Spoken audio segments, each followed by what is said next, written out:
హిందూపూర్ నియోజకవర్గం నుంచి ముచ్చటగా 3వసారి ఎంపికైనటువంటి మన ధీరుడు, మన యోధుడు ఎన్ని హ్యాట్రిక్ విజయాలు అందించారు, ఎన్ని చిత్రాల్లో మనకి తన యొక్క సామర్థ్యాన్ని చూపారో మనకు తెలియందే కాదు. అదొక్కటే కాదు పెద్దలారా, బాలయ్య బాబు గారి గురించి చెప్పుకుంటే బసవరామ తారకం ట్రస్ట్ పేరిట ఆయన అందించేటువంటి సేవలు అనుపమానం, అద్భుతం. క్యాన్సర్ వ్యాధితో బాధపడుతున్నటువంటి అనేక మంది ఆర్తుల్ని రక్షించడం కోసం బసవతారకం ట్రస్ట్ పక్షాన విశేషమైనటువంటి రీతిలో సేవలు అందిస్తున్న బాలయ్య బాబుకి జై.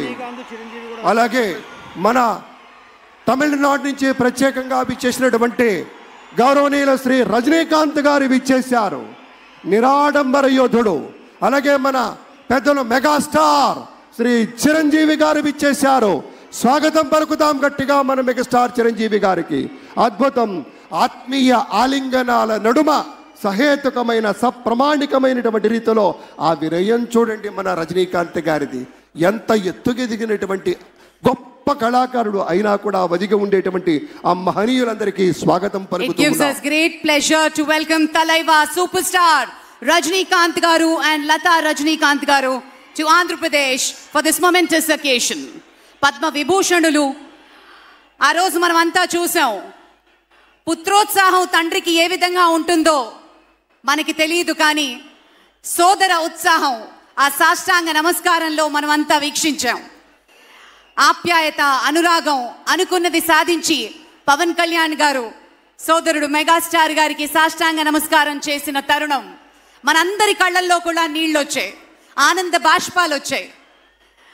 ఒక విజయాన్ని సొంతం చేసుకుని తిరిగి ఇంటికి వెళ్ళి తల్లి గారికి, వదిన గారికి, అన్నగారికి చేసిన సాష్టాంగ నమస్కారాన్ని ఈరోజు సభాముఖంగా గుర్తు చేసుకోవడం అవసరం అనిపించింది. It gives us great pleasure to welcome all the dignitaries across the world.